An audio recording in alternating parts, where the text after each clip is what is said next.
Hello दोस्तों, मैं हूं धर्मवीर सिंह देओल और आप सबका इस यूट्यूब चैनल पे बहुत बहुत स्वागत करता हूं। दोस्तों, आज की इस वीडियो में हम बात करेंगे न्यूजीलैंड के टूरिस्ट वीज़ा के बारे में। जो ये वीज़ा है फ्रेश पासपोर्ट पे आया है और आज की इस वीडियो में हम इनकी प्रोफाइल के बारे में, डॉक्यूमेंट्स के बारे में, एम्प्लॉयमेंट डॉक्यूमेंट्स के बारे में और वीडियो में मैं आपको ट्रेंड के बारे में बताऊंगा कि इन केस आप न्यूजीलैंड का वीज़ा अप्लाई करते हैं तो क्या आपका वीज़ा आने के चांसेस हैं या रिफ्यूज़ल आने के चांसेस हैं और ओवरऑल जो ट्रेंड है वो कैसा चल रहा है।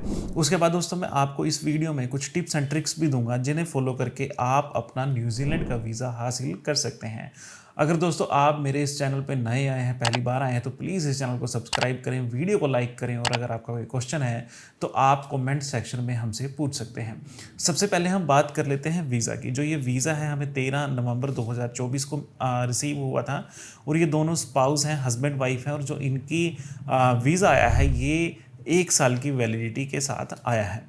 अगर एज की बात करें तो 1999 बोर्न है और 2001 यानी कि 2001 बोर्न है, तो छोटी एज है और छोटी एज में इन्हें न्यूजीलैंड का वीज़ा मिला है।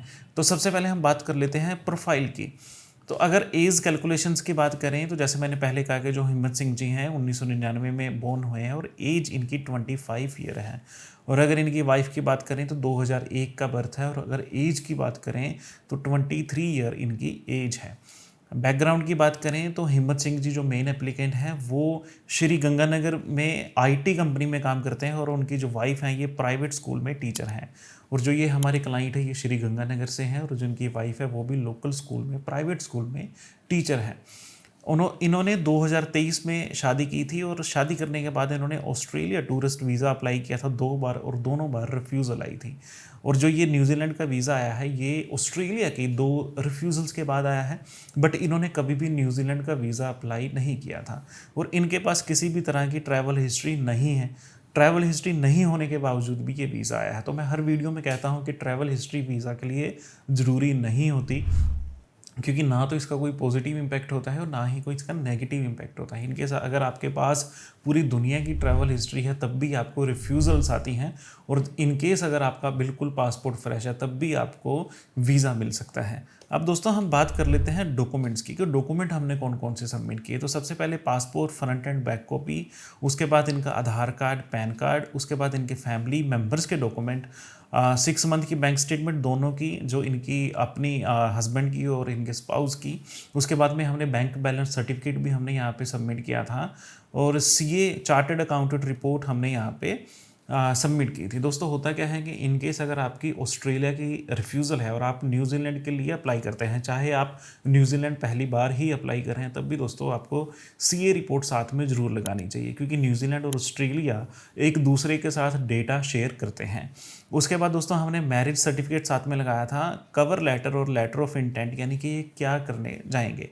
उसके बाद दोस्तों फोटोग्राफ्स हमने साथ अटैच की थी और इनकी जो ट्रैवल आइटनरी है, जो भी इनका प्लान था न्यूजीलैंड में, वो हमने यहाँ पे सबमिट किया था। तो बेसिक डॉक्यूमेंट्स हैं ये, ऐसे डॉक्यूमेंट्स हैं जो आपके पास भी होंगे क्योंकि नॉर्मली ये डॉक्यूमेंट्स होते हैं।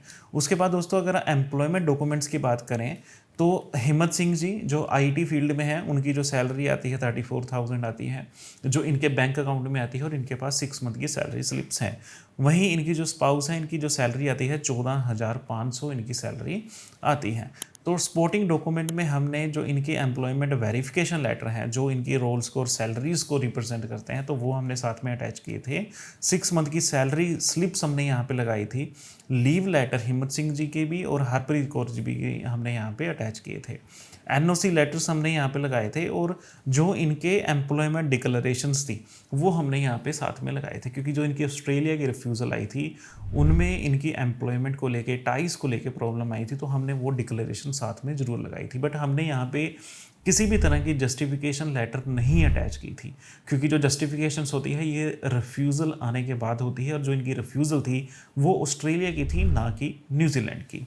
अब दोस्तों हम बात कर लेते हैं ट्रेंड के बारे में कि ट्रेंड कैसा चल रहा है न्यूजीलैंड वीज़ा के लिए।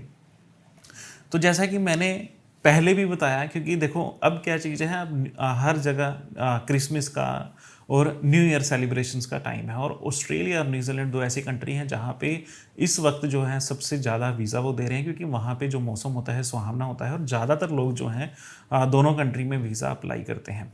क्योंकि आप सबने सुना है कि उस कनाडा को लेके काफ़ी रूल्स चेंज हुए, पॉलिसी चेंज हुई, तो अब जो एक ट्रेंड शिफ्ट हुआ है वो न्यूजीलैंड ऑस्ट्रेलिया की तरफ हुआ है। इसकी वजह से क्या है कि वहाँ पे ज़्यादा लोग अप्लाई कर रहे हैं, ज़्यादा एप्लीकेशंस हैं, और वहाँ पे जो वो प्रोसेसिंग टाइम को इंक्रीज़ नहीं करना चाहते, वो नहीं चाहते कि हमारे सिस्टम पे लोड करें, तो वो जल्दी इस जो एप्लीकेशंस हैं उनको रिजल्ट देना चाहते हैं। और यहाँ पे क्या होता है, क्योंकि पहले भी देखने को मिला था, क्योंकि न्यूजीलैंड में ग्लिच आया था जिसकी वजह से अप्रूवल सबकी आ गई थी। तो जो इस वक्त भी है, इस वक्त भी जो अप्रूवल है वो ज़्यादा है, रिफ्यूज़ल रेट कम है। मैं ये नहीं कह रहा कि ये ऑटोमेटिक ग्रांट वीज़ा है, क्योंकि इसमें डॉक्यूमेंटेशन थी और इसने टाइम लगा के जो ये वीज़ा दिया है। और ये आप भी इनकेस अगर आप अप्लाई करना चाहते हैं न्यूजीलैंड का, आपके ऑस्ट्रेलिया की रिफ्यूज़ल है, तो आप भी जो इनकी जो सीजनल जो फेस्टिवल्स हैं, जिसमें क्रिसमस है, न्यूजीलैंड न्यू ईयर है, उसमें आप अप्लाई कर सकते हैं। उसके बाद में डाइवर्स ट्रैवल पर्पसेस, क्योंकि अभी क्या है कि लोग टूरिज़्म के लिए भी जा रहे हैं, फैमिली विजिट के लिए भी जा रहे हैं, और जो वहाँ पे इवेंट है वहाँ के लिए भी लोग जा रहे हैं।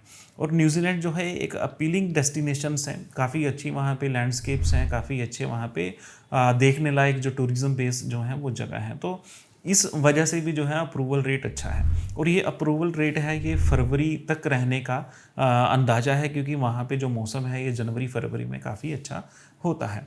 अब दोस्तों हम बात कर लेते हैं कि इन केस आप न्यूजीलैंड की वीज़ा अप्लाई करने वाले हैं और आपको कुछ टिप्स एंड ट्रिक्स फॉलो करने चाहिए जिससे आप अपना वीज़ा हासिल कर सकें।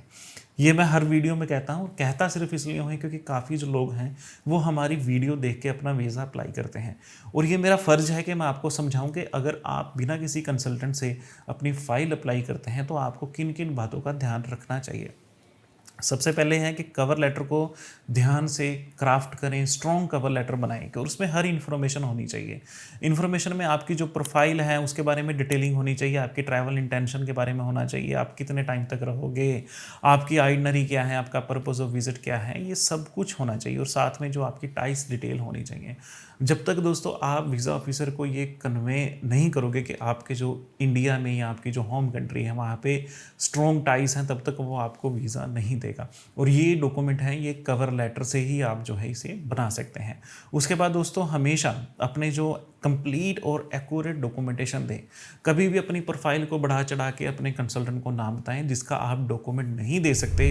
वो इन्फॉर्मेशन आप कभी भी अपनी एप्लीकेशन में ना दें, क्योंकि जो भी एप्लीकेशन में जाएगा, जो भी कवर लेटर में लिखा जाएगा, उसका एज ए प्रूफ आपके पास डॉक्यूमेंटेशन होना चाहिए। और जो भी डॉक्यूमेंटेशन आप दे रहे हो वो आप मेक श्योर करें कि बिल्कुल क्लियर हो, विजिबल हो, स्कैनर से स्कैन हो डॉक्यूमेंट हो। ऐसा नहीं हो कि आपने मोबाइल से फ़ोटो खींच के वो साथ में अटैच कर दी, क्योंकि इनकेस अगर डॉक्यूमेंट वहाँ पे पढ़े ही ना पाए, रीडेबल ना हो, तो वो आपकी वहाँ पे वीज़ा भी कैसे देंगे, तो वहाँ पे रिजेक्शन के ज़्यादा चांस होते हैं।